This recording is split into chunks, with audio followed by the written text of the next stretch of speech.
And I started making films when I was 12 years old. I used to come to this very cinema, and every time I left it I used to think, if I ever have a film in this cinema, then I will be a filmmaker. So for me to finally have a film in the cinema, it means a huge amount.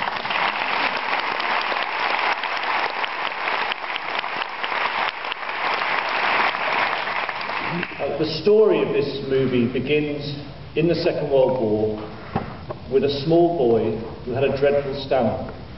And that little boy used to listen on the radio to King George VI and think, if the King of England can get over a stammer, then maybe there's hope for me.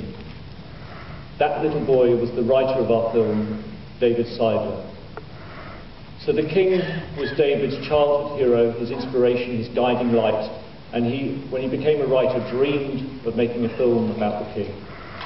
Years later, having written Tucker for Francis Ford Coppola, he finally felt the courage to address this subject that was so close to his heart. But being a good, loyal subject, he wrote to the palace first. And he got a letter back from the Queen Mother saying, yes, but please, not in my lifetime. The memories of these events are still too painful. And so David waited, little realising the Queen Mother would live to 186.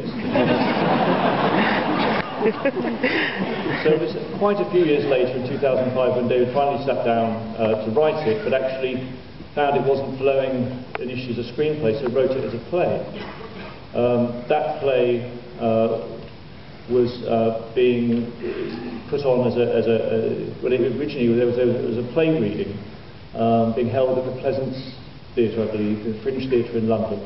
And the producer of the play was desperate to find some real Australians in the audience, because the film, as you know, is about the relationship between an Australian speech therapist and the King.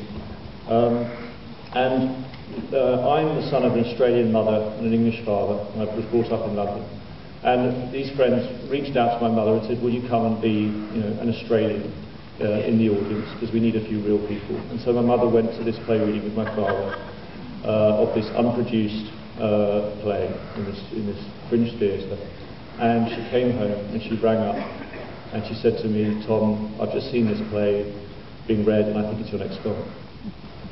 And my mother, Meredith Hooper, who's a writer,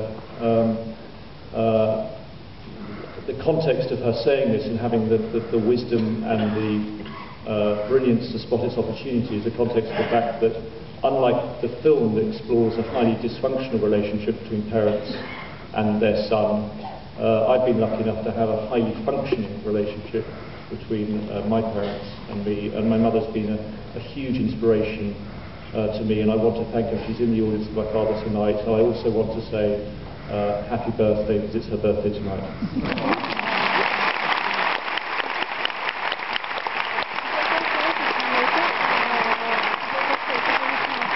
No, my birthday is November. And so that is how I read the script, and I went to California to meet David Seidler. And I'd like you all to welcome David on stage, because this tonight is the fulfilling of his boyhood dream, David Seidler.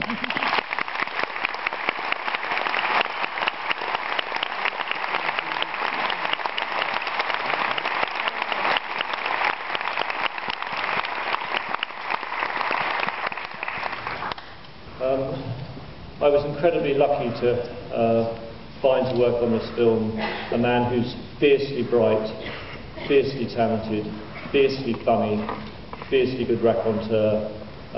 He's become an incredibly good friend through the process. It's been the great experience of my life, getting to know and working with this man. Please welcome the star of the film, Colin Firth.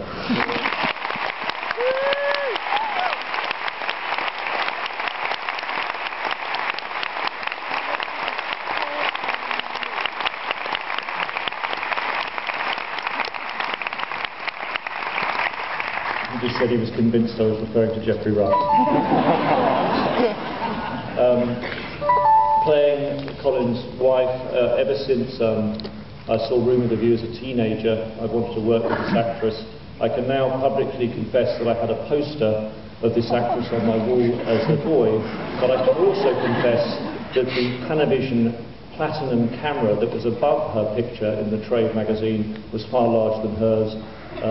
Helena, it's been a long dream to work with you. You're wonderful in the movie. Please welcome to stage Helena Bonham Carter.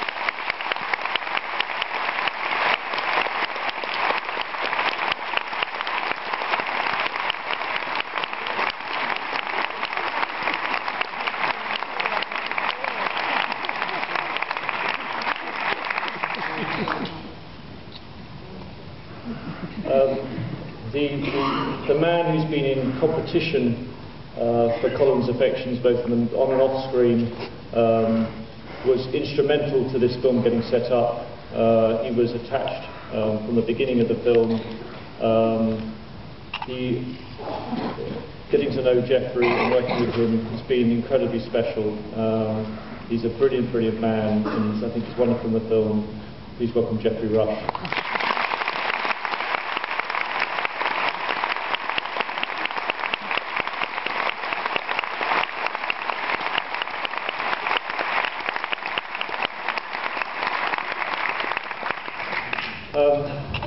I'd like to welcome a couple of people who I'd like to call in my stable. I'd like these actors to know they're also in my stable, whether they like it or not. A man who I worked with on The Damned United only a year ago, and I always love to work with, Timothy Spall.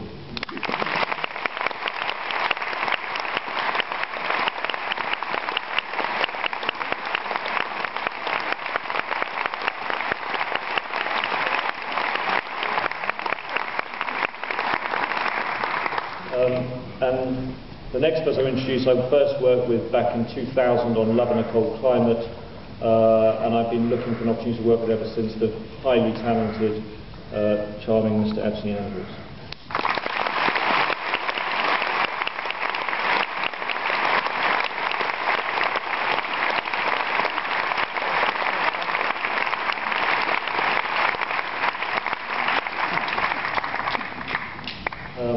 To be on set and know you're working with Charlie Chaplin's muse is not an experience I have very often as a director, and as if this other cast weren't extraordinary enough as their resumes, to get the chance to finally work with this actress was a huge honour. I'd like to welcome to stage the incomparable Claire Bloom.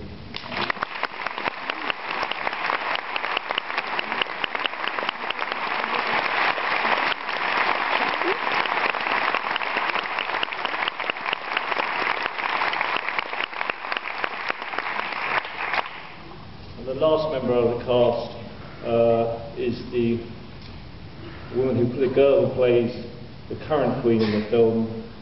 She's a little younger than the current queen, and yet possibly quite as confident.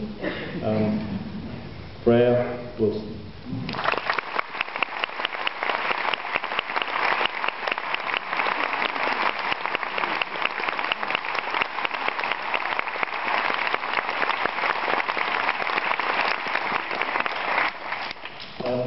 And now I'd like to welcome to the stage, first of all, the producer who was smart enough to read the stage play and realise it would be a movie and start the process towards this end, and the producer, whose name is Gareth Unwin, and the producer who really has been with me every day of the journey on the shoot and has been tireless in getting this film together in often difficult circumstances, Ian Canning. Gareth and Ian, please do it.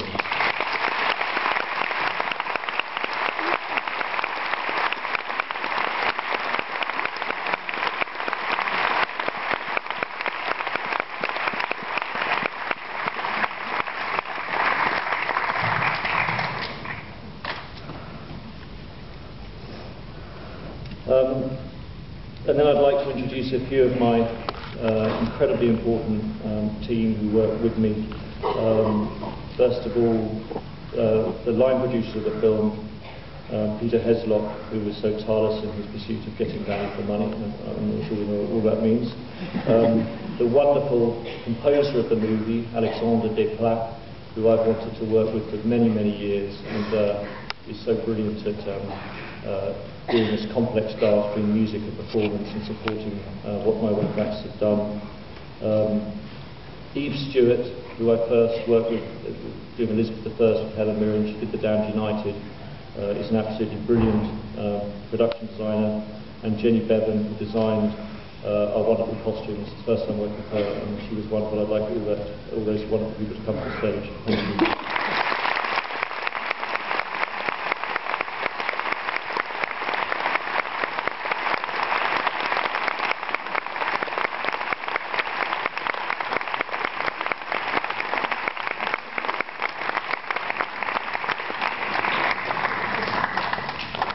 And lastly, just to thank a few people who aren't here. Nina Gold, who's cast everything I've done pretty much since I was 21 and did my first commercial for Samsung.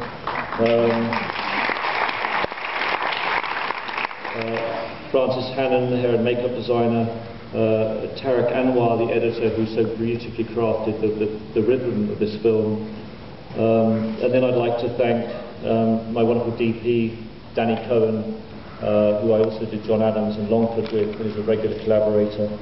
And lastly, I'd like to thank Momentum, Xavier Marchand and Robert Ballack.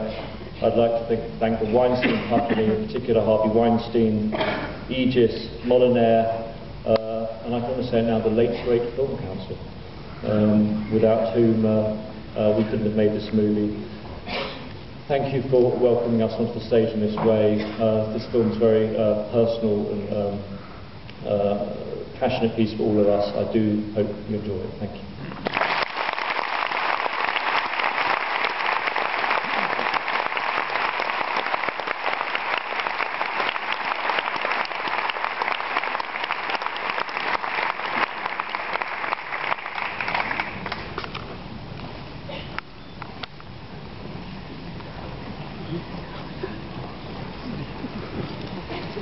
What did you think?